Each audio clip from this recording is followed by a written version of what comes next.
Pronto, pessoal. A gente vai retomar a nossa segunda parte agora das nossas palestras. E dando continuidade em todo esse processo, falando novamente sobre os nossos parceiros, patrocinadores, né, nós temos também uma parceria aqui com o pessoal da Jung.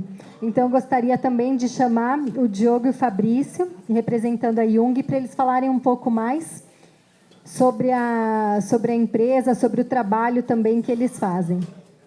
Uma salva de palmas.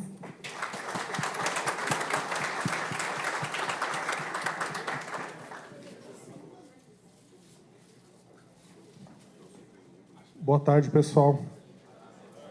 É uma honra apoiar esse evento, realizado por instituições trabalhando em prol da coletividade e não de interesses individuais. Eu acredito que é desses exemplos que o Brasil mais precisa nesse momento. Parabéns especial à organização. Eu sou o Diogo Jung, ele é o Fabrício Schneider. Eu trago algumas questões para reflexão. Se estivesse em suas mãos a possibilidade de fazer um futuro melhor, você faria? Um mundo mais sustentável, onde os recursos são usados com mais responsabilidade, mais consciência. Se você pudesse fazer tudo isso por meio da sua empresa, você faria? Teria um empreendimento humanizado, que respeite o meio ambiente, que construa um futuro melhor para nós mesmos, nossos filhos, nossos netos?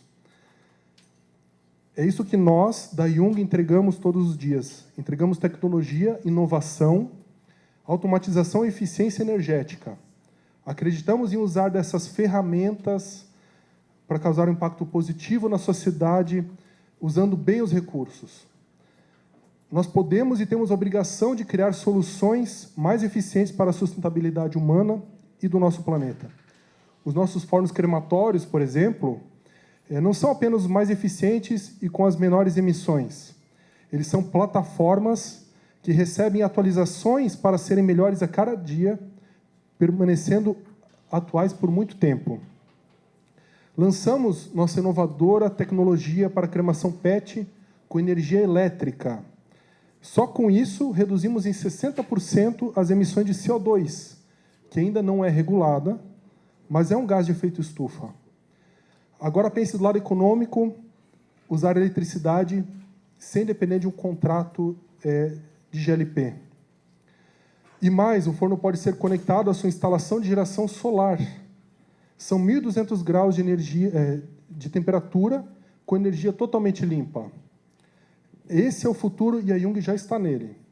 Na semana passada, nós comemoramos 38 anos com nossos 70 colaboradores, e por isso trouxemos algumas cervejas da edição limitada da Eisenbahn. Elas são fabricadas pertinho da Jung. Eu convido a todos para pegar a sua conosco, enquanto durar o estoque. Eu agradeço a atenção de todos. Obrigado. Gente, a cerveja é só no intervalo, tá? Não sai agora para pegar a cerveja. A gente vai recomeçar, então, para a próxima palestra. A nossa próxima palestrante, ela dispensa apresentações.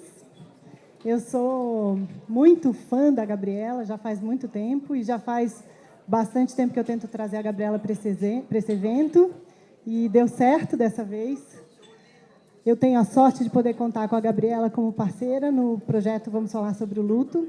Ela ensina todos os dias alguma coisa nova e é uma enorme fonte de inspiração.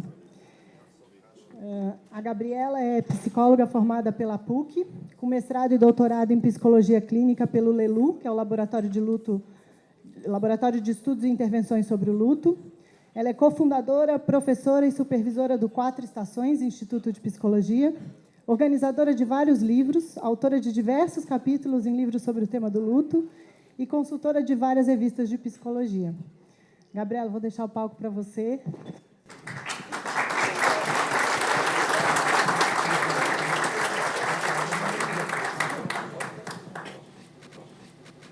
Boa tarde. Eu quero saber quem precisa da cerveja do Jung para poder falar de luto. Depois do almoço. Vou ter uma missão difícil aqui, né? Vou tentar fazer o meu melhor. Queria agradecer muito o convite. O namoro para o evento é de ambas as partes, que infelizmente as outras coisas da vida não permitiram. Eu já estive falando para eventos de funerárias em muitos anos, inclusive eventos grandiosos lá na Bandeirantes, não, na Imigrantes, né? Eu já tive também essa oportunidade e sempre conversar com vocês é muito bom, porque eu acho que nós somos as pontas, né, desse processo. Eu, como uma psicóloga clínica, que não falo só do lugar daquele do consultório, mas em 20 anos de trabalho de 4 estações, eu e minha equipe, dentre elas a Adriana Kogo está aqui comigo, que também se formou com a gente, faz vários trabalhos. Em 20 anos, a gente atuou em várias frentes ligadas à ruptura de vínculos. Então, desde a hora zero, então, nas situações, por exemplo, de emergências, em especial nas quedas de aviões aqui no Brasil, a nossa equipe atuou desde 96 em todas as quedas de avião, menos do Air France, que foi uma equipe francesa que atuou. E esse é um trabalho de um porte enorme, né? Afinal, infelizmente, num evento, a gente tem inúmeros óbitos, e numa condição muito difícil, né? Desde o reconhecimento dos corpos até os processos que se seguem ao evento em si, né? E isso sempre foi uma grande escola para a gente, uma grande oportunidade de aprender o que realmente é. Quando as pessoas falam que eu sou especialista em luto, eu não sou. Eu sou especialista em ajuda em lutado, porque quem é o especialista em luto é aquele que está vivendo no momento, né? A dor dele, que só quem sabe é ele. Eu tento me aproximar com o meu conhecimento, né? E é sobre isso que eu vou falar um pouquinho para vocês hoje, tentando agregar ao trabalho de vocês algumas ideias que vão favorecer principalmente a comunicação de vocês com os clientes de vocês, né? Que são essas pessoas enlutadas das mais diferentes formas, das mais diferentes culturas, das mais diferentes condições socioeconômicas e que vão fazer dessas variáveis todas, né, as experiências de luto, um desafio para elas e para quem está ao redor. Dentre essas pessoas, a equipe de vocês, né? Então, como é o manejo, né? Como a gente ajuda, essa é a minha proposta, né? Como a gente não atrapalha, né? Quando a gente já não atrapalha, a gente ajuda um bocado, né? Então, o trabalho vem desse lugar, né? Desde essas diferentes frentes, até o trabalho com pessoas que estão adoecendo e que estão enfrentando a finitude, logo após a morte, ao longo do tempo, né? Em casos mais agravados, em que um recurso de tratamento se faz necessário, no setting do consultório, no setting do hospital, no setting do ML, no setting do cemitério, né? Eu conto uma história muito interessante. Uma vez a gente foi fazer uma consultoria para um cemitério, não sei até se eles estão representados aqui, e eles tiveram uma experiência que foi importante para a nossa discussão, que era a seguinte: era um cemitério-parque e haviam 2 velórios acontecendo simultaneamente. E um velório era de uma família budista oriental e o outro velório a família de um pagodeiro, né? Obviamente que o ritual dessas 2 famílias eram absolutamente distintos. Então, a família do pagodeiro queria prestar que tipo de homenagem? Cantando o melhor samba de todos, né? Agora, isso para um ritual contemplativo do budista era quase que ofensivo. E estava lá o gerente do cemitério, zonzo, né? Tentando agradar um ao outro, rebolando, até que eles chegaram à conclusão, uma negociação de que primeiro ia ter o ritual de um, que pudesse vivenciar com o pagode, e depois o ritual silencioso, introspectivo do outro. E assim foi feito. Isso parece uma bobagem administrativa, mas isso não se trata só de uma bobagem administrativa. Isso vai fazer muita diferença em todo o processo que essas famílias vão viver lá na frente, que é ter a sua dor e a sua forma de enfrentar respeitada e validada, né? Isso nos tempos em que hoje a gente não tem muito lugar para as nossas necessidades emocionais. Tristeza virou doença, né? A maioria das pessoas que se sente triste hoje já parte para a medicação, né? Então, em tempos em que isso acontece, você poder ter o seu sentimento respeitado e a sua forma de expressar respeitada vale ouro, né? E eu acho que o trabalho todo de vocês tem sido na direção, ao longo do meu trabalho. Eu trabalho com muitos psicólogos que trabalham nos cemitérios, que vêm fazer formação com a gente, né? E acho que o trabalho vem sendo na direção de evoluir no atendimento humanizado, né? Que vai fazer toda a diferença do ponto de vista mercadológico para vocês, mas para essas famílias na evolução do processo emocional delas e, em especial, do não adoecimento delas em torno dessa experiência, né? Então, como a morte nos afeta? Quando a gente pensa em luto, a gente pensa em geral, automaticamente nas expressões emocionais das pessoas. Se ela chora, se ela grita, se ela esbraveja. Mas o luto, a morte em si, ela nos afeta de uma forma bastante holística, né? Ela nos afeta fisicamente, né? Então, o luto, ele é um estressor, ele é um evento tão agudo na vida do indivíduo que ele é um estressor. Uma das coisas que a gente sempre pede para os nossos pacientes é um check-up, porque o impacto do sofrimento pela perda de alguém significativa pode não só disparar determinados fatores de estresse, como problemas cardíacos, problemas de ordem física relacionados a sono, alimentação, irritabilidade, mas também problemas que já pré-existentes que podem agravar, né? Psicologicamente falando, né? A morte nos traz... Qual é o maior desafio da morte? Por que a gente lida tão mal com esse negócio? Podem falar. Por que a gente lida mal com a morte? A gente não quer morrer. Por que a gente não quer morrer? É porque a gente quer viver? Não. Não necessariamente. Gabriela, que doideira é essa, Gabriela? É o desconhecido. Mas antes e mais importante do que a vontade de viver, porque às vezes a gente está até vivendo, mas a gente não dá muito valor para isso, né? Não faz do melhor jeito que podia ou que queria, né? Ai, eu queria pescar no campo, mas estou eu aqui brigando no trânsito. Por que a gente não tenta viver mais próximo do jeito que a gente acha que é um bom viver? Mas isso é uma outra conversa. Mas não é necessariamente... A gente não quer morrer porque a gente quer viver. A gente não quer morrer porque a gente tem medo de perder o controle. A gente tem medo de enfrentar aquilo que a gente não sabe o que é. A gente faz um esforço danado para descobrir, né? Seja por meio da espiritualidade, seja por meio da medicina. A gente vai tentando, um dia quem sabe, mas hoje a gente não sabe. E porque a gente não sabe, a gente foge. Então, psicologicamente, a morte nos rouba o que a gente chama na psicologia do nosso mundo presumido. Aquilo que a gente conhecia, desmorona. E, claramente, quanto mais a pessoa é significativa na nossa vida, no nosso funcionamento, maior é o tamanho do buraco que abre em nossa volta. Do ponto de vista cognitivo, né? Que nem quem comeu muito agora no almoço? Pode falar. Aqui. Só os homens levantam a mão, as mulheres não. Muito bem. O que acontece quando a gente come muito? Por que eu tenho que fazer um pouco de macacagem aqui para vocês manterem o café, a cerveja, o que der para vocês se manterem acordados? Porque toda a nossa circulação se concentra na digestão. Para dar conta daquele volume maior de alimentos, da feijoada pesada do sábado, né? E isso, nesse momento, a gente fica letárgico, porque o nosso sangue vai para a nossa área abdominal e ele fica faltando na periferia e oxigena menos o cérebro. Então, a gente fica lento. O luto é mais ou menos isso do ponto de vista mental, né? Vem uma pancada na nossa cabeça, vem uma pancada nesse nosso mundo presumido, daquele que a gente funcionava, e a gente fica absolutamente absorvido em tentar dar conta dessa digestão, né? Que não é física, mas é de uma ordem bem complexa. Essa digestão tira a nossa cognição do ar. A gente perde a memória, perde a concentração por um tempo, não é por uns dias, às vezes por meses.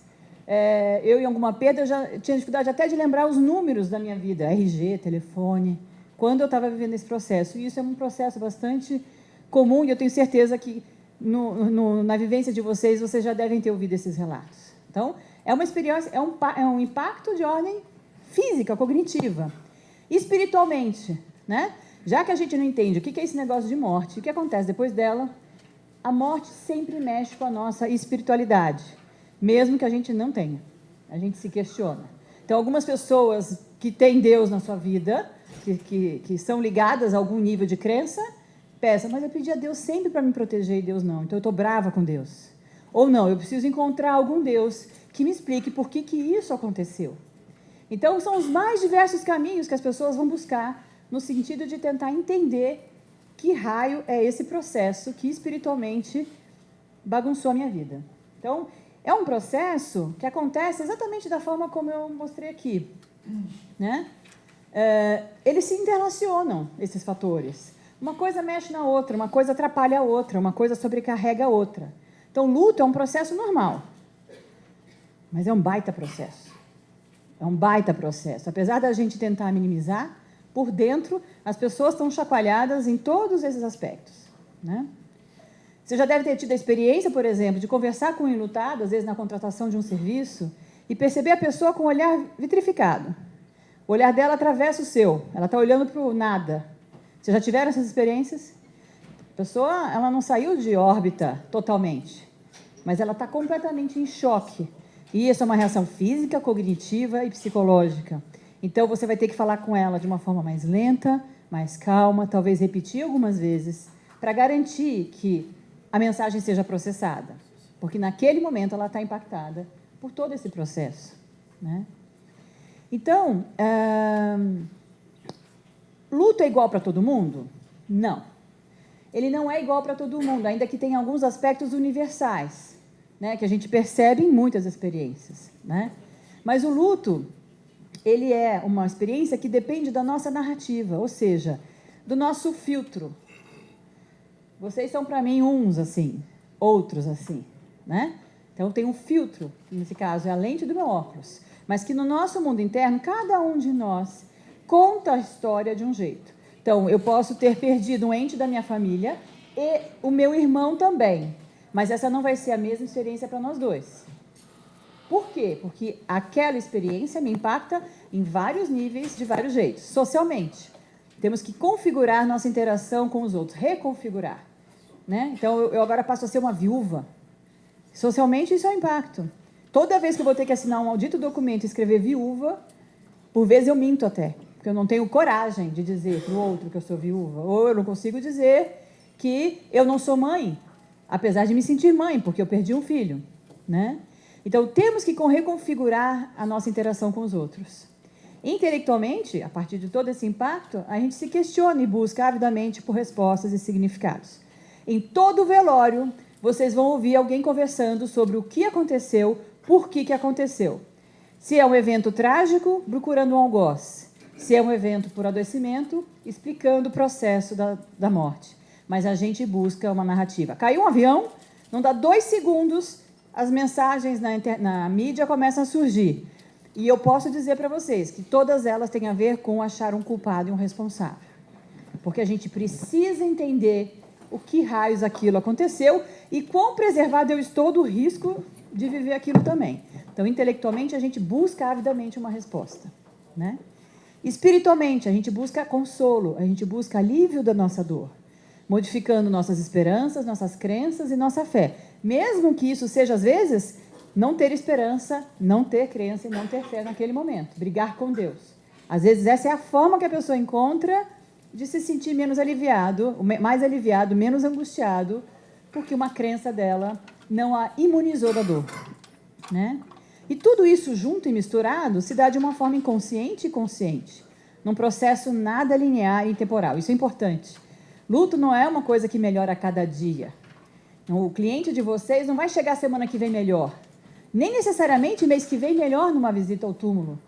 Pode ser que ele chegue cada vez pior, ou então uma vez melhor, outra vez bem pior, e quando vocês acham que ele está melhorando, ele volta pior, como, por exemplo, numa data de aniversário de morte. Então, não é um processo que segue uma curva crescente, é uma quase montanha-russa, nada linear, né? E singular. Tem como única garantia, essa sim, universal, a de que não seremos mais os mesmos. Esse aqui é um problemaço. É um problemaço. Por quê? O que a sociedade espera de um enlutado? Que ele volte a ser exatamente do jeito que ele era, alegre, comunicativo, que não ficava chorando pelos cantos, que produzia o que produzia antes. A gente quer que ele volte ao normal. Lamento comunicar a vocês que raramente as pessoas voltam ao que eram antes. Isso não quer dizer que voltam pior, mas algo modificou ali, naquela cicatriz, que vai dar para ele uma configuração no funcionamento dele nova. Nem a de anteriormente, nem a do momento agudo do luto.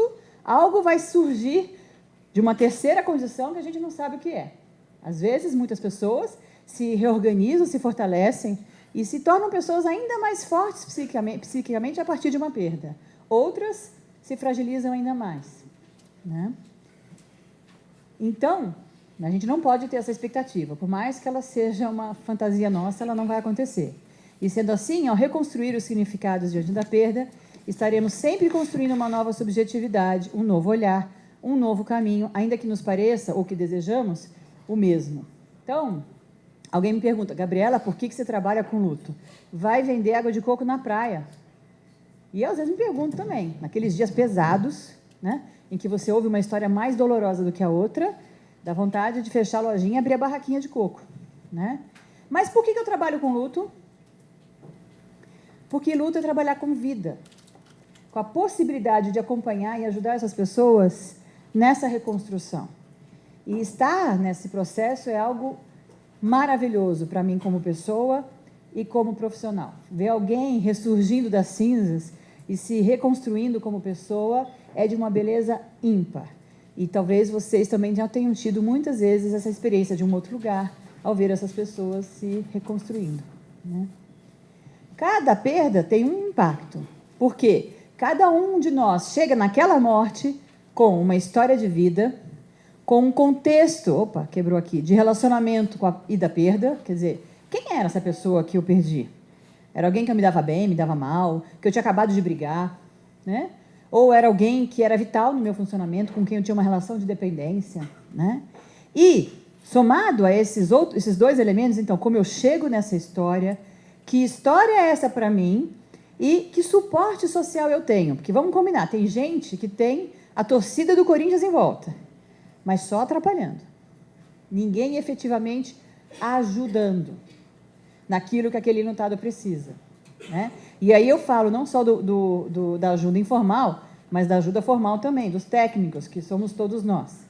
Né? O luto, então, ele é esse conjuntão aqui, ó, de o processo do luto, né, lidar com aquela dor, lidar com a digestão daquela perda, com os sintomas todos que eu mais ou menos escrevi para vocês, daquelas diferentes esferas, e com a condição de olhar para a vida que fica. Isso também faz parte do luto.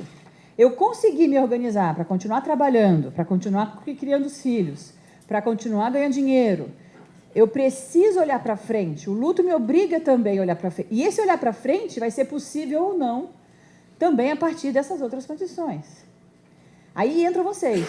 Se a gente pode, cada um de nós, cada macaco no seu galho, cada um de nós trabalhando dentro da sua competência, ajudar a melhorar isso e melhorar isso, a gente está ajudando isso aqui, criando condições para que isso aqui aconteça.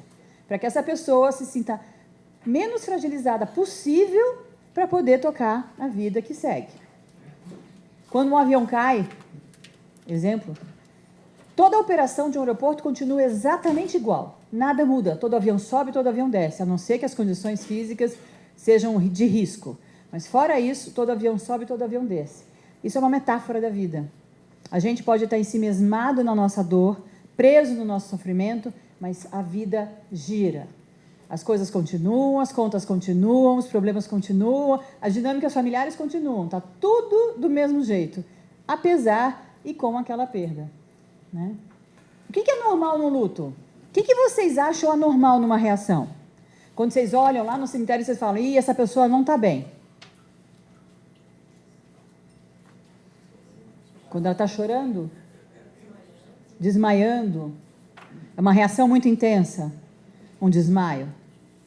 Mas pensando naquilo que eu falei, por exemplo, né, de um colapso cognitivo, né, físico, o desmaio até começa a ficar normal, não fica? Hã? Se agredindo, ou ainda agredindo o outro, né? Alguém já apanhou aqui de um enlutado? Já? Eu tenho várias histórias. Por isso que a gente nunca atende um enlutado em pé. Porque ele não cai se ele desmaiar e ele não bate na gente se ele quiser. Fica a dica. Nunca atendam um enlutado em pé. Nunca. Vocês não sabem que reação vai vir. Desde essa reação de um blackout até uma reação de desespero e agressivo na sua direção. O tempo de reflexo teu não vai ser maior do que o dele. Então, senta, ele senta e você ganha aí um tempo de reação. Alguém levantou a mão aqui, não? Então, é bastante importante a gente entender que não tem regra, não tem reação que seja anormal, principalmente nos primeiros 6 meses do luto.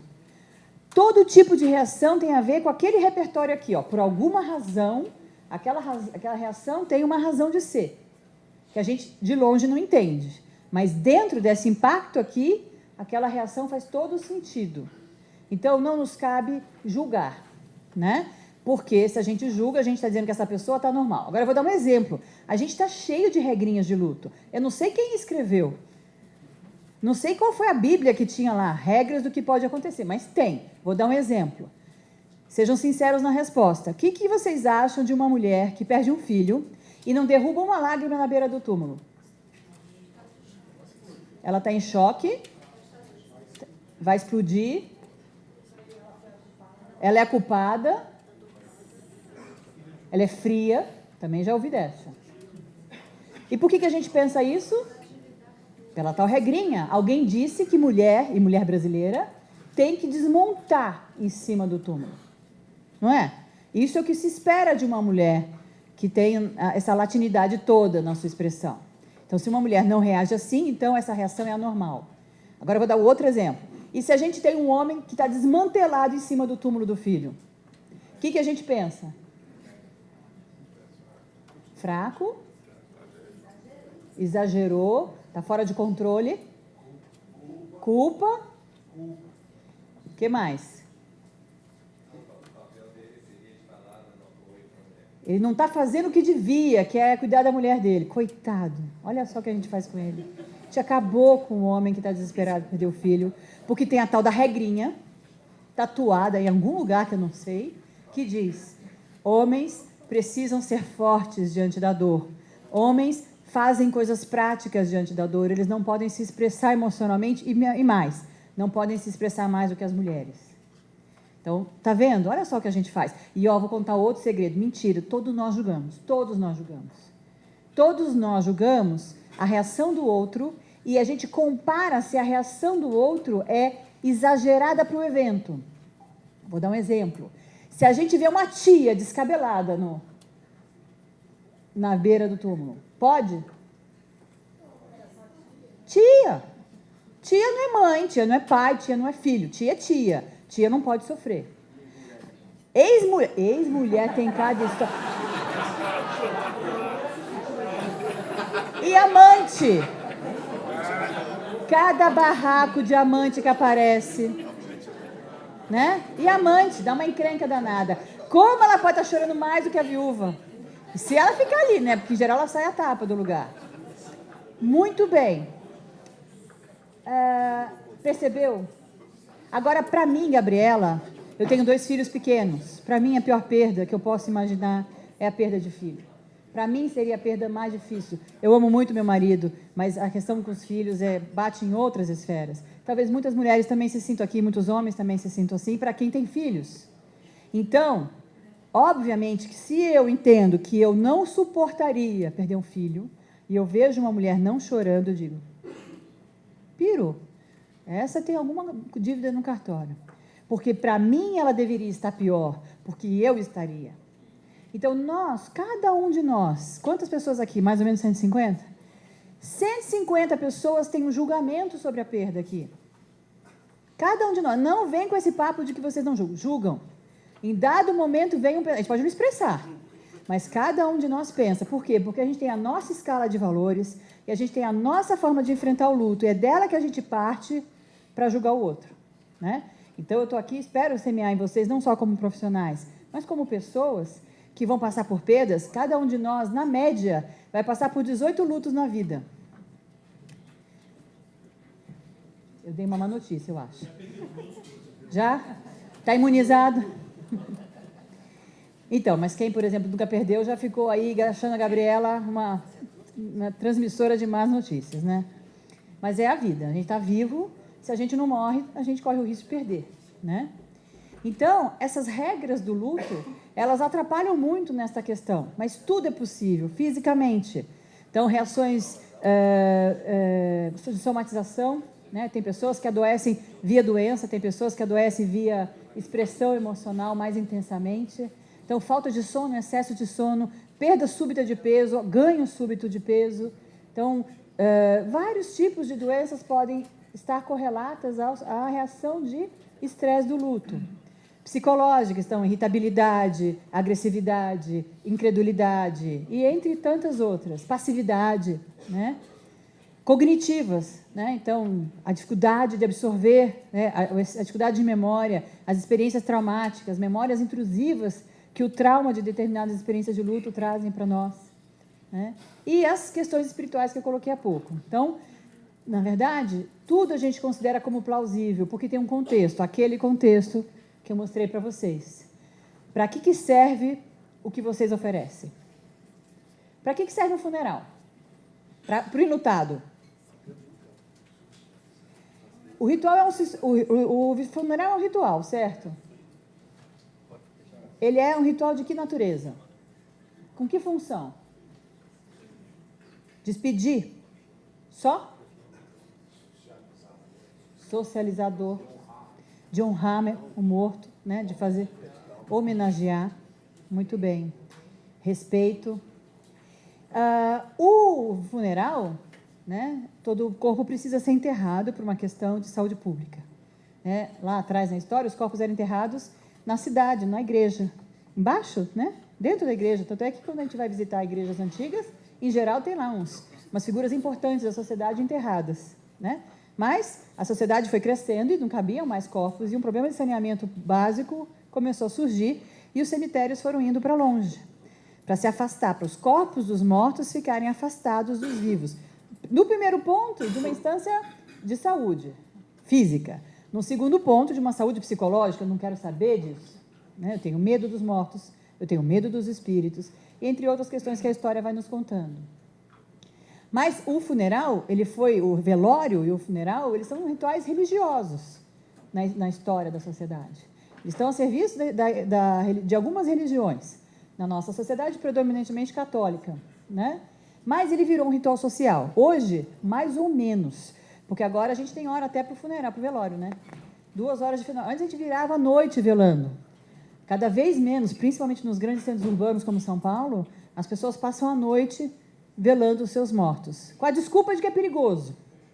É verdade, é perigoso em alguns cemitérios de São Paulo, mas isso é muito cômodo para o nosso sofrimento, para a gente não entrar em contato.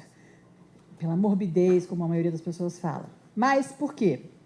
Ele existe porque a gente precisa concretizar essa perda, compartilhar a dor. E em tempos onde dores não são compartilhadas, esse ritual se faz necessário, ainda que mórbido para muitos, porque a gente tem que ter um jeito de ser reconhecido como alguém que está sofrendo e poder expressar o seu sofrimento para as pessoas que fazem parte da nossa vida. Delimita também uma expressão social. Entre todos, né, a gente até aceita uma pessoa desesperada no funeral, mas a gente vai ter menos condescendência com ela na missa de 7º dia. E um pouquinho menos de condescendência com ela na missa de 30 dias. Essa já quase não existe, né? Mas quando existe, a gente já espera que essa pessoa esteja melhor. Então, a gente vai criando condições para dizer para a pessoa, você pode sofrer, eu reconheço o seu sofrimento, mas você só pode sofrer e expressar até aqui. E a partir daqui eu tenho menos tolerância e tenho menos disponibilidade para a sua dor. Então, isso passa a ser um problema para o enlutado, né? Mas ele tem essa função. O funeral, o velório e o funeral, eles têm essa função.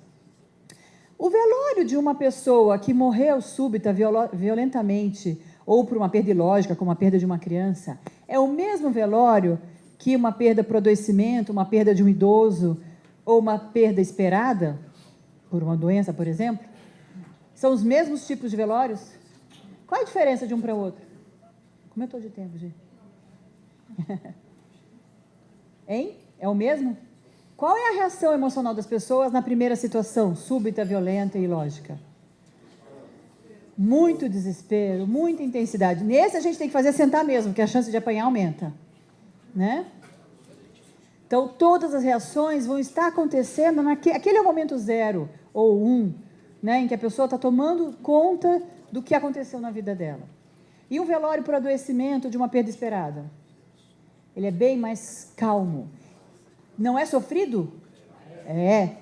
Mas houve uma reação emocional, aquela reação que foi vivida na primeira situação, ela já foi sendo vivida diluidamente ao longo de um processo, ou ao longo de uma confrontação, né? Então, obviamente, que a gente tem um tipo de conduta na primeira situação e um outro tipo de conduta na segunda situação. O que acontece ao longo do tempo? E isso vocês vão perceber nas visitas dos enlutados ao túmulo, né? Ao cemitério. Hoje a gente trabalha com um conceito que chama modelo do processo dual do luto, que trabalha com a ideia, que eu falei há pouco, do luto não como um processo linear, mas como um processo oscilatório, né? Em que você predomina, inicialmente, o que predomina numa experiência de luto nos primeiros momentos? Você está focado na sua perda ou você está focado na vida que segue? A perda, você está lá sentindo falta, saudade, memórias, lembranças, incredulidade. Toda a tua mente, teu corpo, toda a vida social está voltada para esse tipo de experiência emocional. Então, você vai estar criando significados positivos ou negativos, não importa. Mas você vai estar enfrentando essa situação. E, ao mesmo tempo, você vai estar vivenciando a orientação para a restauração. Você precisa ir para casa, cuidar dos filhos, pagar as contas, né? E enfrentar. No primeiro momento, talvez muito burocraticamente, muito mecanicamente, mas aos poucos esse enfrentamento vai também tomando uma teia, um colorido de significados ou positivos ou negativos, ou predominantemente positivos ou predominantemente negativos, que vai tornando um processo e outro mais fáceis ou mais difíceis. Por exemplo, se eu eu vou dar um exemplo bem fácil. Se eu perdi uma pessoa com a qual eu tinha uma relação de dependência, que eu não sei viver sem ela, né? Um caso bem clássico da geração, por exemplo, dos meus pais, né? A mulher que não trabalhava e não sabia nem preencher um cheque. Era completamente dependente do homem em todos os níveis, física, emocionalmente, etc. Então, quando o marido morria, era um desespero, né? Às vezes elas tinham mais habilidades do que sabiam, mas no primeiro momento a sensação é, ferrou. Essa pessoa, ela vai ter mais facilidade de ficar aqui nesse primeiro momento ou nesse aqui? No segundo? Mais focada na perda ou mais motivada a enfrentar a vida?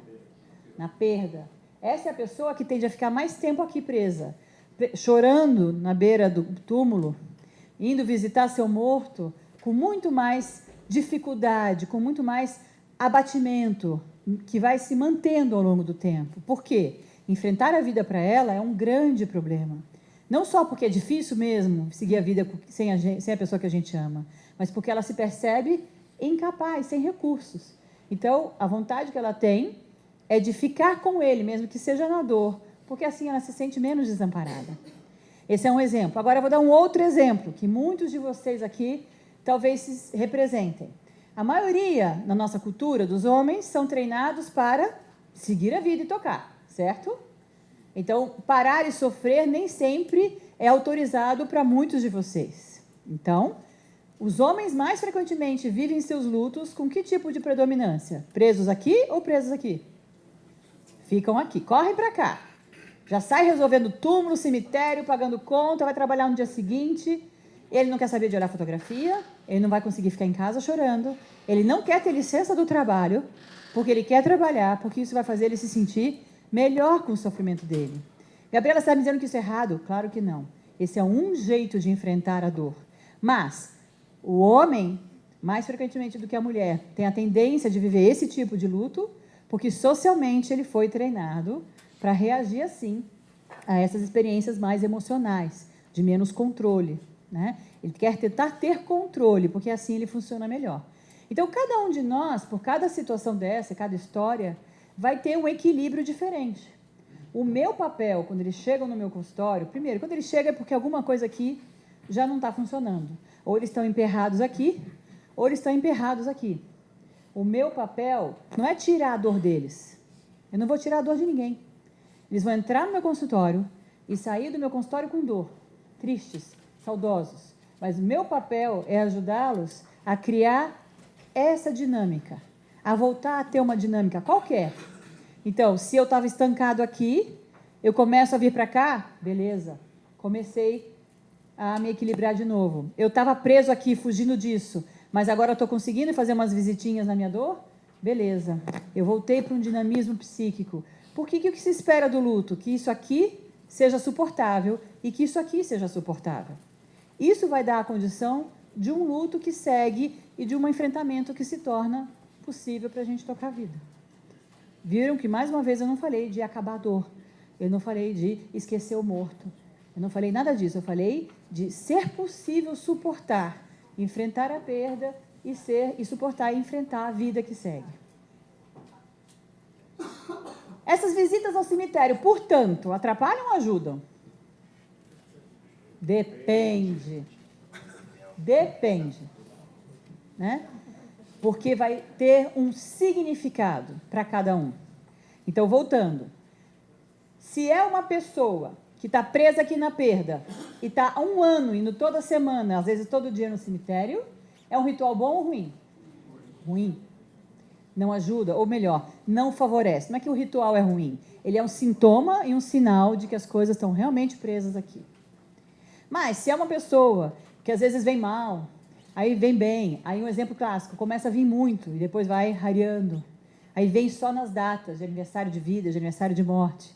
É uma pessoa que começa a dizer que isso aqui estava muito intenso, mas agora a reparação está se fazendo mais predominante, né? Então, de novo, é um ritual que vai depender do sentido que tem para o enlutado, né? A serviço do que está? De manter o indivíduo ligado ao morto ou de ajudá-lo a aliviar o sofrimento para seguir a vida. Então, ele pode comprometer essa oscilação do luto. Quanto mais rígido for o comportamento, mais igualzinho, sempre igual, do mesmo jeito, com as mesmas expressões emocionais e com os mesmos comportamentos, mais a gente deve se preocupar. Quanto mais a gente percebe aquele enlutado vindo de um jeito diferente, mais movimentação a gente vê, mais saúde mental a gente vai esperar disso. Falando um pouco de adultos e crianças. Eu estou lendo um livro muito lindo, que eu sugiro que vocês leiam, quem gosta de literatura. É um psicanalista polonês, na verdade, mas que mora na França. Ele chama Boris Cyrulnik. E ele foi um menino que sobreviveu ao Holocausto, né? Hoje ele é um senhor de 80 e poucos anos. E ele é um menino que perdeu os pais para os nazistas. E ele mesmo quase morreu em algumas 1000 situações que ele viveu enquanto menino bem pequeno. E ele escreveu essa frase no livro que quase parou a minha respiração. Coisa de psicólogo chato, que às vezes lê umas coisas lindas e acha a coisa mais importante do mundo. Mas é assim. Por quê? Ele escreveu assim: aos 6 anos de idade, a palavra morte ainda não é adulta. Essa frase, para mim, diz o que eu estudei quase 20 anos da minha vida. Para mostrar que criança vive a morte, reage à morte, entende a morte de um jeito de uma criança. E não é porque ela não entende como adulto que ela não sofre. Então, a gente fica num paradoxo. Se ela não entende como a gente, então ela não sente, né? E se ela entende de um jeito diferente como a gente, então a gente não ajuda, porque não sabe como. Então, a ideia é romper um pouco essa barreira e entender como uma criança entende a morte. Basicamente, quem observa, vocês devem ter uma grande experiência de ver tantas crianças circulando pelos cemitérios em que vocês trabalham. Como é que as crianças entendem a morte? Elas sabem que morreu? O que é a morte para a criança? É uma finitude? A criança entende que a morte é para sempre? Não, a depender da idade, em especial na primeira infância, em torno dos 7, 8 anos, uma criança não sabe que morte é para sempre. Ela sabe que morte é um dormir diferente, é um dormir que não acorda, e isso implica para ela numa angústia porque ela não mais se relaciona. Então, morte para crianças dói, porque é uma separação que não acaba. Então, a criança não lida com a morte como a gente lida, porque a gente já pensa na morte em toda a complexidade que ela tem para a vida de quem morreu e para nós. A criança não pensa tudo isso. Ela só pensa que ela não vê mais o papai, que ela sente saudade do papai e que ela está muito brava porque o papai não aparece para falar com ela.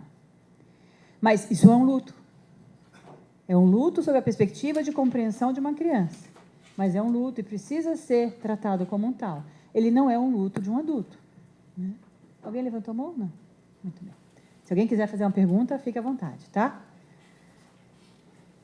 Alguma coisa específica sobre o luto de criança, só para ilustrar algumas coisas para vocês. A cabeça de uma criança tem informação, a personalidade, as defesas psicológicas dela, a autoestima, a capacidade cognitiva, de sociabilização. Ah, perdão. Corra, a vida te chama. Corra, a vida te chama. É um livro belíssimo. Ele fala do nazismo, mas do ponto de vista de uma criança com muitos... É um livro muito encantador para se ler. Escrito por um homem que eu acho mais interessante ainda. Então, é uma cabeça em formação, é um corpo em formação. Então, a depender de que tipo a morte a criança vive, isso vai ter um impacto diferente. A gente já está meio que pronto, né? Para o bem ou para o mal, a gente está pronto, né? A gente vai mudar, claro, a gente espera, né? Que a gente não é empacado, né? A gente pode transformar, né? Meu marido insiste em dizer que não tem mais jeito, ele não muda. Mas isso é safadeza dele, né? Como muitos fazem. Mas a gente muda um pouco sempre. Mas uma criança, ela tem muita coisa para moldar no funcionamento dela. Então, a depender de quem ela perde, isso vai ter um impacto maior ou menor para ela. Em especial, qual é o tipo de perda mais encrencada para uma criança? O pai, a mãe, né? Ou seja, eu falei mãe com mais intensidade, por quê? Porque, em geral, a mãe é a cuidadora principal nas nossas famílias nucleares. Mas é aquela figura que mais sustenta a vida de segurança emocional da criança no enfrentamento da vida. Então, essa figura, quando é perdida, ainda nessa fase de formação, a gente vai ter alguns desafios. Não quer dizer que essa criança vai ter problemas, ela vai ter mais desafios, né? Pode ser que eles se tornem problemas. A morte de um dos pais rouba uma base de identificação, né? O modelo que eu tenho de mulher, o modelo que eu tenho de homem, eu perco. O modelo que eu tenho de mãe ou de pai, eu deixo de conviver. Eu posso me ajustar tendo uma outra referência que vai surgir na minha vida. É uma tia que eu assumo como mãe, uma avó que assume meu cuidado, um professor que passa a ser uma referência masculina, o padrasto, enfim, N possibilidades de figuras que vão assumindo a possibilidade de novos modelos de identificação.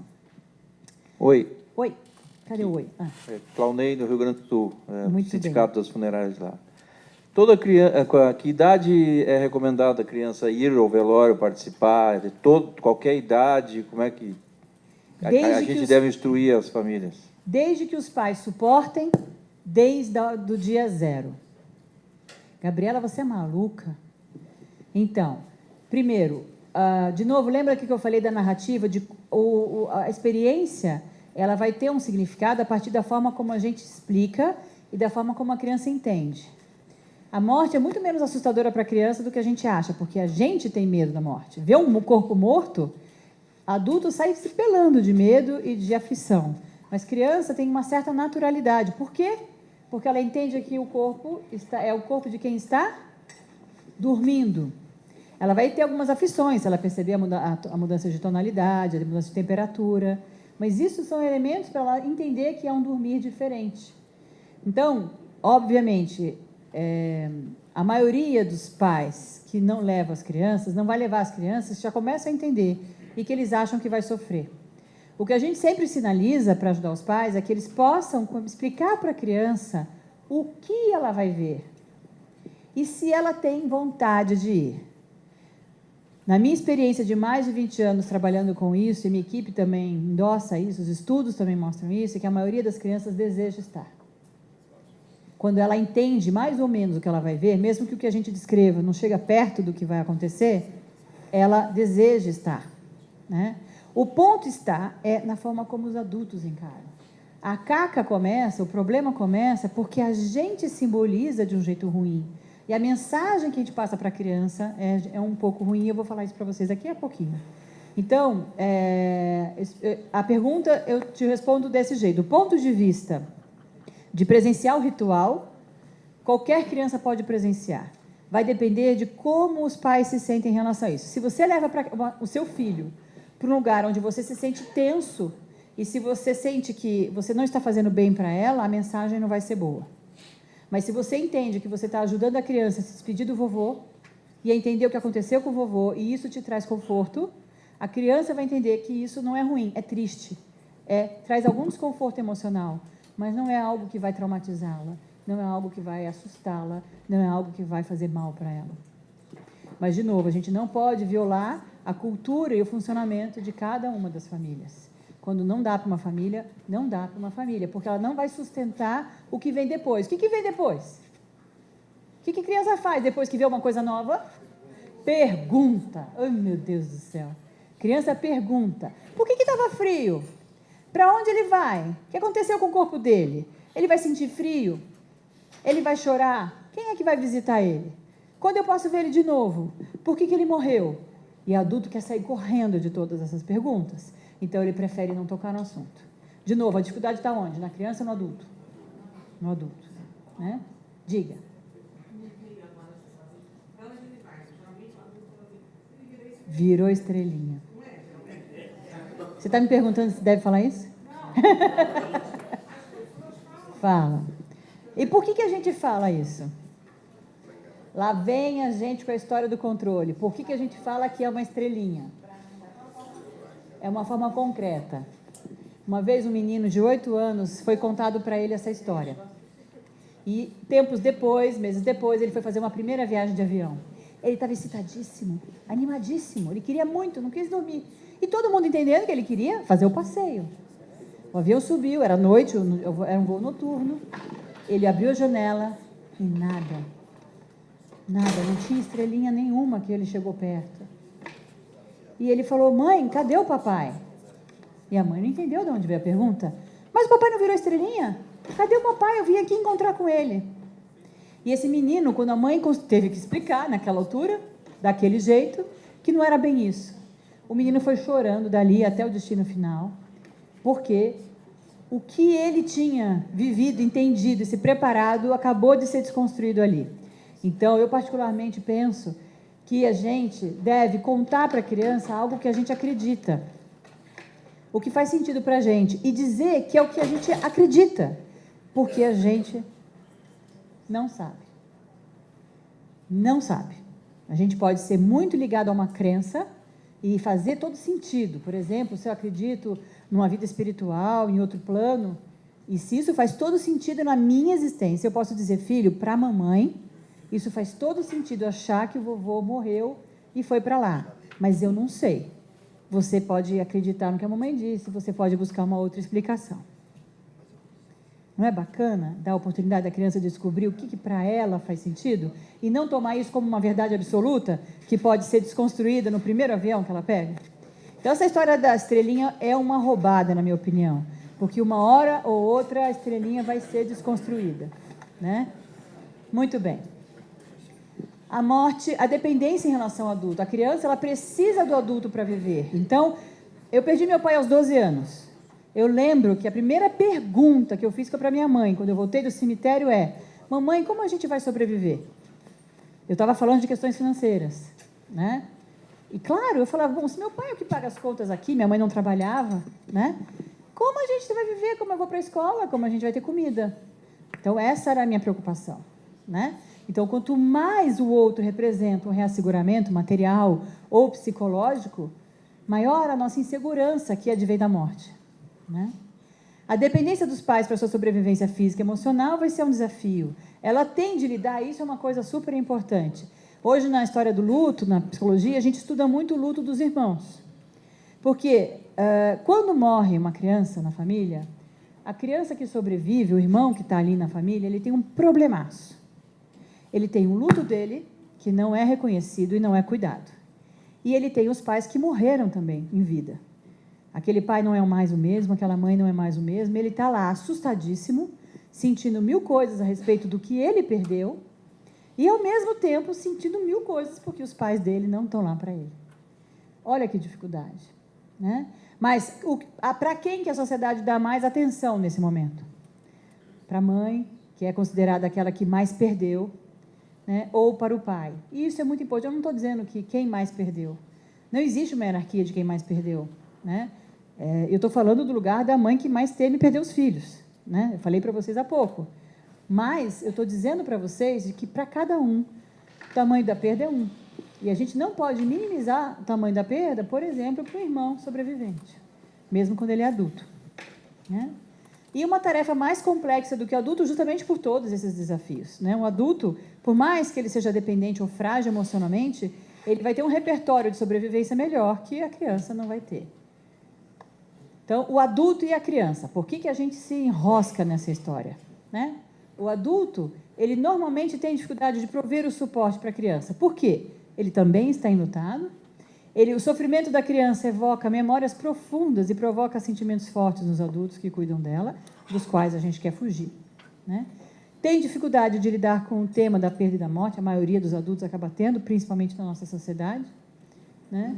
Não se dão, eu não sei se é mais difícil falar de morte ou de sexo, eu acho que é de morte, né? Então, esse é um tema que, se a criança faz alguma pergunta, muitos pais e muitas mães querem desviar para não ter que responder. É que nem a história do peixinho. Eu sou da geração que nas festinhas de aniversário aqui em São Paulo se dava peixinho de lembrança de aniversário. Que inferno para os pais.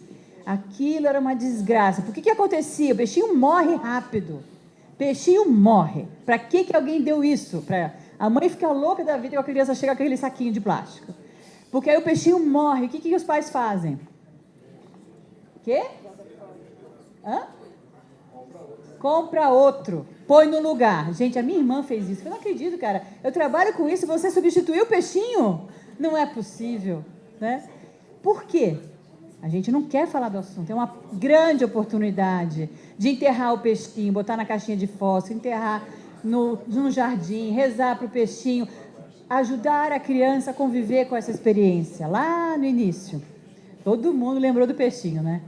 Todo mundo tem uma história de peixinho para contar.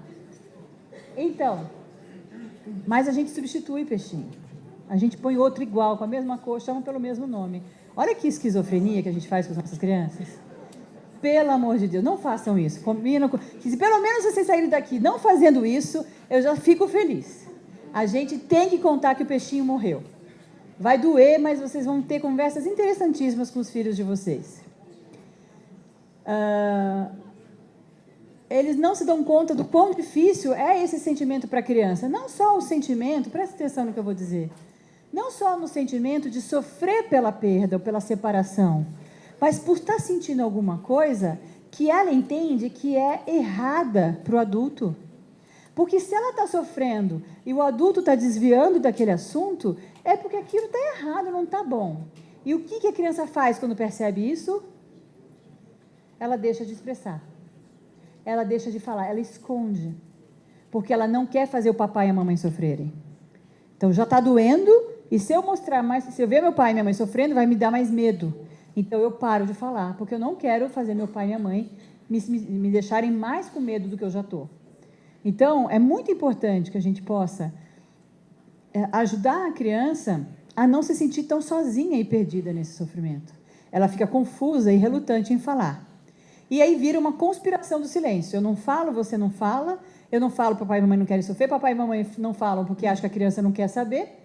E lá fica aquela coisa, aquele elefante branco no meio da sala. Né? A perda de pais, então, é uma perda que tem maiores consequências para a criança, porque é a perda de um cuidador, aumenta o sentimento de desamparo. As mudanças na rotina, em geral, acontecem muito significativamente. A maior suscetibilidade a desenvolver algum tipo de distúrbio psicológico na infância. Entenderam o que eu falei? Suscetibilidade, ou seja, não é garantido que uma criança que perdeu um dos genitores vá ter problemas psicológicos, mas ela está mais em risco, ela tem mais chances. Se fosse uma loteria, ela teria mais possibilidades de. Né? Medo de perder o pai sobrevivente, isso fica muito forte, né? Na necessidade de controlar o adulto. Mamãe, onde você vai? Cadê você? Querendo saber se a mãe volta ou não, ligando no celular inúmeras vezes para a mãe, porque ela também tem medo de perder a mãe. A maior necessidade é de utilizar mecanismos de defesa. Então, se eu estou com mais medo, se eu estou mais desamparado, eu preciso me defender mais das coisas.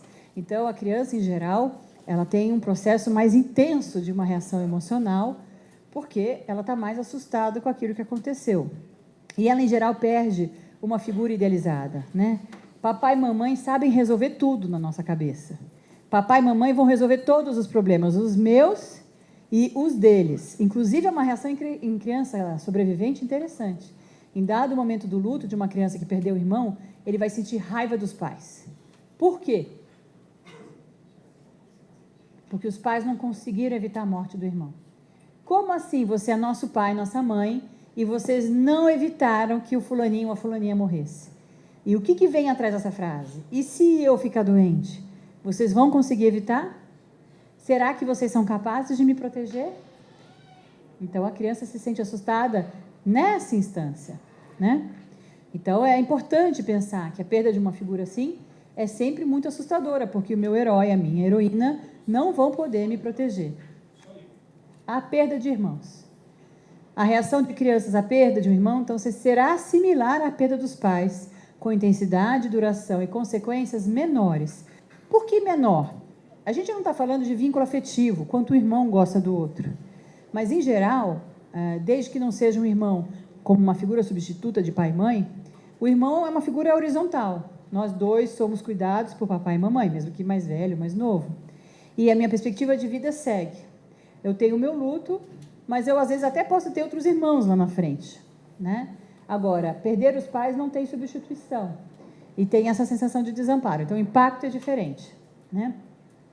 O impacto tem um clima emocional na casa, o luto dos pais, né, é um problema, a disponibilidade menor para os filhos, a dificuldade de... Eu lembro muito de um menino que perdeu o irmão mais velho com 5 anos.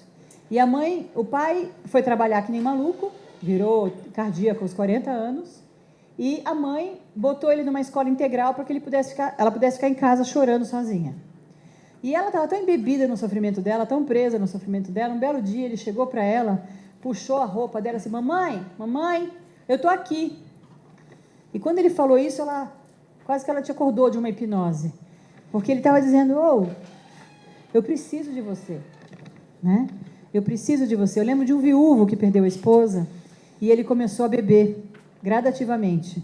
E ele tinha um bebê pequeno. Né? Ele tinha um bebê de 8 meses quando a mulher teve um AVC no banheiro. E ele foi deprimindo e se alcoolizando. Então, ele não deixava ninguém chegar perto dele do filho, porque ele queria cuidar do filho, mas, ao mesmo tempo, ele cuidava com muita raiva.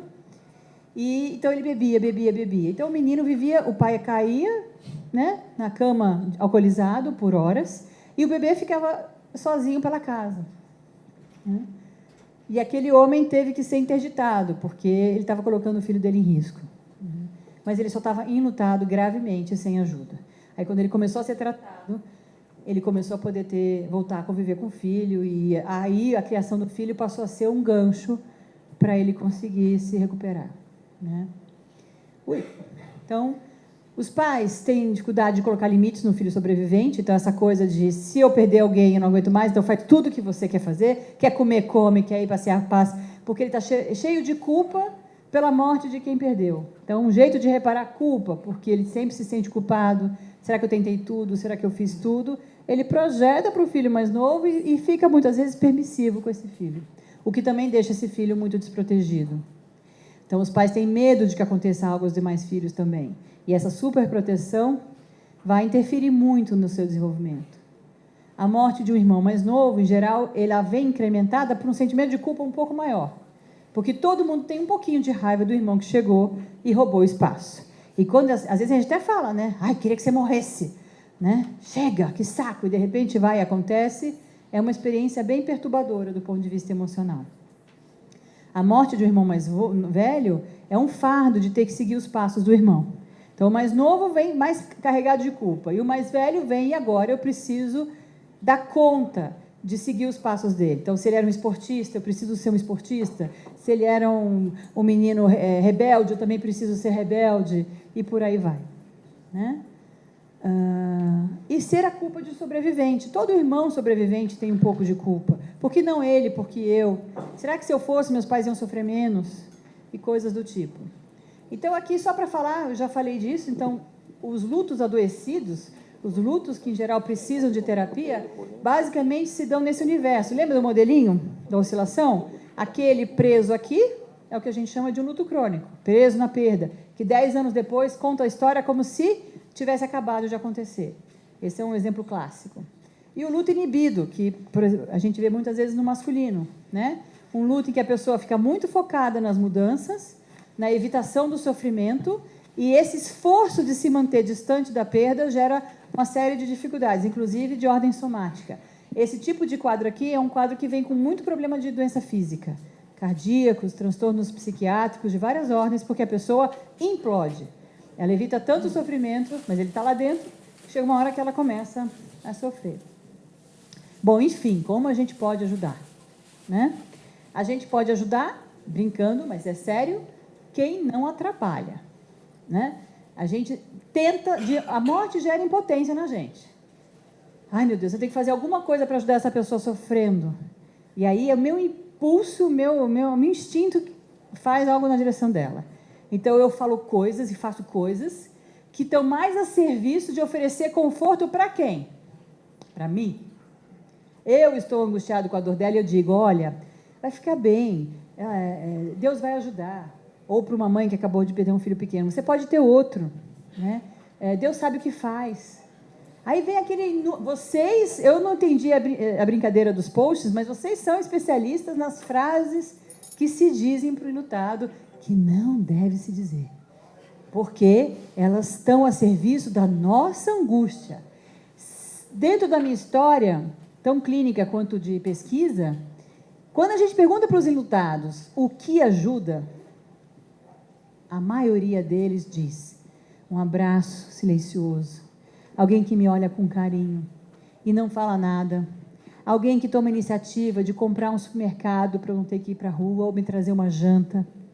Ações que não têm a ver com tentar disfarçar e tentar minimizar a dor. Então, essas nossas falas, elas só estão a serviço da angústia de quem as pronuncia. E, em geral, elas são muito pouco eficazes para o enlutado e, mais ainda, agridem, machucam. Às vezes, eles se sentem ofendidos pelas coisas que são ditas. Então, o que ajuda? Respeitar e favorecer a expressão dele. A gente quer falar. Por que a gente não deixa ele falar, se ele quer falar? Se ele quer contar a história 10 vezes a mesma história, com detalhes. Ele precisa daquilo, aquilo pode ser terapêutico naquele momento. Mas parece que a gente, de novo, a gente não aguenta e a gente quer falar alguma coisa para encerrar o assunto, né? A gente não julgar, né? Não criar aquela escala de valores que eu brinquei com vocês há pouco, e a gente não aconselhar. Eu fiz isso, faz isso que é ótimo, né? Eu trouxe esse livro para você porque tenho certeza que ele vai mudar a sua vida. A pessoa não consegue nem abrir o livro, tanta raiva que ela tem de achar que alguém acha que sabe sobre a dor dela, né? Então, de novo, qual é o gancho sobre ajuda, né? O gancho sobre ajuda tem a ver com o luto. É uma experiência que o enlutado ele está vivendo como nova. Ele pode até ter perdido outras pessoas, mas não quer dizer que para aquele luto ele tem uma receita. E ele vai descobrir naquela experiência emocional o que está ajudando e o que está atrapalhando. Então, a forma menos errática, menos arriscada de ajudar é perguntar. Como eu posso te ajudar? Eu te ajudaria fazendo o quê? Ficando aqui do seu lado, calado, te ajudando com alguma coisa prática, ligando para alguém que você precisa, ficando com teu filho para você se sentir menos preocupada com ele. Qual é a melhor forma de te ajudar? E a pessoa vai descobrindo. E ela vai se sentindo capaz de dizer: você me ajudaria se fizesse tal coisa. E quando ela se percebe capaz de dizer para você o que a ajuda, ela começa a perceber que, apesar de estar muito sofrida, ela sabe como reagir. Ela vai descobrindo uma reação e uma atividade, não uma passividade. Exemplo que acontece, ainda muito frequentemente, a maioria das pessoas, principalmente mulheres, são medicadas ainda no velório. Tem sempre alguém com o maldito do remedinho que diz: vamos dar para ela que ela está nervosa. Quem já viveu essa experiência aqui, já viu isso acontecer? E quem deu remédio? Era médico? Não. Raramente. Por quê? Porque a gente está, de novo, aliviando o quê? A nossa angústia. A mulher, o homem, quem quer que seja, precisa expressar dor. Se expressar é gritando, chorando, urrando, chamando a Deus para todo mundo ouvir. E todas as cenas que às vezes são insuportáveis para a gente, é o jeito dela. Mas aí a gente cala essa expressão com um remedinho, que depois é péssimo. Muitas pessoas chegam para mim me dizendo: eu não pude participar do enterro do meu filho, do meu marido, da minha mulher, do meu irmão, porque me deram remédio e eu apaguei. E quando eu acordei, tudo já tinha acontecido. E hoje eu me arrependo porque eu não pude me despedir, eu não pude concretizar. Então, percebe como a gente, cheio das boas intenções, a gente vai se atrapalhando? Então, se a gente está achando que alguém precisa de uma intervenção de medicamento, a gente chama o médico e ele avalia. Mas a gente não tira o remedinho da bolsa e vai resolvendo o problema que é nosso e não daquela pessoa. Então, não oferecer conselhos, não falar mais do que ouvir. Em terra de... como que é? Se a gente tem 2 ouvidos e uma boca, deve ser por alguma razão, né? Eu acho essa brincadeira a mais óbvia da face da Terra. A gente não tem 2 bocas e um ouvido. A gente tem 2 ouvidos, porque, em geral, Ouvir mais do que falar sempre dá mais certo. Não só no futebol, na política, mas também no velório, né? Não falar da sua experiência como a referência, né? E sem orientações espirituais, né? Trazer o seu livrinho, trazer a sua Bíblia, trazer o seu livro espírita. A pessoa precisa buscar esse caminho. Ela precisa pedir para você o livro.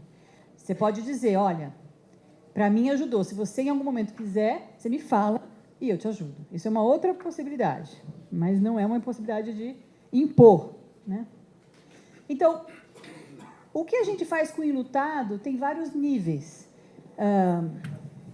que a gente chama em 3 níveis, primários, secundários e terciários, que tem a ver com resgatar essa empatia pelo outro e, com isso, minimizar os danos, né? Então, minimizar os danos, diminuir a experiência do luto como uma experiência violenta e solitária, é tudo que envolve a prevenção. E é território muito do trabalho de vocês. O suporte, que é que tipo de ajuda efetiva, e o tratamento, que seria, então, quando alguma coisa não está indo bem, aí entra a equipe de saúde mental, os psicólogos e os psiquiatras ajudando aí numa proposta de tratamento. Então, basicamente, o trabalho de vocês se dá muito intensamente nessa primeira dimensão, um pouco nessa dimensão aqui, por exemplo, quando vocês têm psicólogos na equipe de vocês, que oferecem alguns tipos de trabalhos para os enlutados em datas festivas, etc. Esse tipo de ajuda estruturada, ou voluntários treinados, é um suporte que não trata o luto, mas cria mecanismos de ajuda e conforto para o enlutado. Mas no velório e no funeral, basicamente o que a gente faz é prevenção, que é o que a gente chama da intervenção primária. Então, a primeira coisa que a gente precisa garantir é segurança física. Sentado, copinho de água, lencinho, garantir que ele tomou os remédios dele. Quem vive um velório, principalmente em perdas súbitas, você acha que a pessoa lembra de ter tomado o controlador de pressão, o remédio para diabetes, o que é? Ela não lembra de nada. O mundo dela se abriu de uma hora para outra e ela tem que se organizar. Então, às vezes, ser alguém da equipe que diz, a senhora toma alguma medicação? O senhor toma alguma medicação de controle? O senhor trouxe, lembrou de tomar? Né? Isso, às vezes, nos poupa de grandes problemas, como, eu não sei se vocês já tiveram algum óbito de enlutado, né? Mas é relativamente frequente, porque, frente ao estresse, tudo isso que eu contei, a pessoa que, às vezes, tinha um problema preliminar, né, prévio, ou tem uma síncope ali em razão do sofrimento, ela passa mal. Então, se ela pudesse ter tomado os remédios dela, a gente cria um mecanismo de prevenção. Prevenção para ela, prevenção também para a gente, porque é um problemaço, né? Então, a segurança física, tirar essa pessoa de um risco físico, né? Outra coisa, o que é importante, por exemplo, dica, num velório de uma perda muito súbita e muito impactante. Que cuidados que a gente tem que ter com o espaço físico? Além de cadeiras para sentar. Comida. Que mais? O que não pode ter? Bebida. Às vezes até ajuda, mas depende do contexto. Tem uma história boa, mas enfim. Então, tem uma coisa que acontece, é aquele vucu-vucu, né? Um monte de gente, todo mundo quer falar, aquele lugar abafado, cheio, 150 pessoas numa salinha desse tamanho, aí começa a ficar aquele calorão, aí começa a ficar abafado. Isso, falando, chorando, exagerando. Aí vai, um desmaia daqui, o outro começa a gritar dali, e começa um efeito cascata. Então, ter um ambiente mais amplo, ventilado. Se não tem ventilação natural, buscar ventilação artificial, porque isso vai garantir oxigênio para o pessoal. E o oxigênio vai minimizar um pouco essas reações. Mas tem uma outra coisa, o que não pode ter nessa sala? Meu marido morreu! Eu quero morrer! Puf. Desculpa, eu gritei muito alto, mas eu quis A gente pode ter coisas cortantes, a gente pode ter coisas perigosas que podem se tornar armas contra a própria vida e a vida do outro. Não.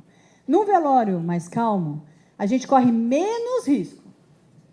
Um velório para adoecimento, menos. Gravou, não estou dizendo que não tem. Mas num velório mais intenso, o risco aumenta muito. Então, quando vocês vão construir os espaços de vocês, vocês têm que olhar para isso. Às vezes a gente quer fazer um lugar bonito, mas perigoso, que a gente não se dá conta. Então, é importante, porque a gente não sabe que tipo de reação vem. Posso passar aqui uma tarde contando de tristes histórias a respeito disso, né? Então, a gente tem que evitar. Isso é segurança psicológica. Gabriela, você estudou 20 anos para dizer isso? Estudei. Por quê? Porque eu sei onde é que vai dar. Então, ao saber onde que vai dar, eu tenho a chance de fazer algo antes, para poder criar. Isso muda o lado psicológico? Muda. Imagine eu ter que enfrentar um luto de uma experiência que ainda teve um desfecho de uma cena como essa no meio do velório. Eu precisava disso? Não, eu podia passar sem, né? Então, segurança física e prevenção. Segurança psicológica, né?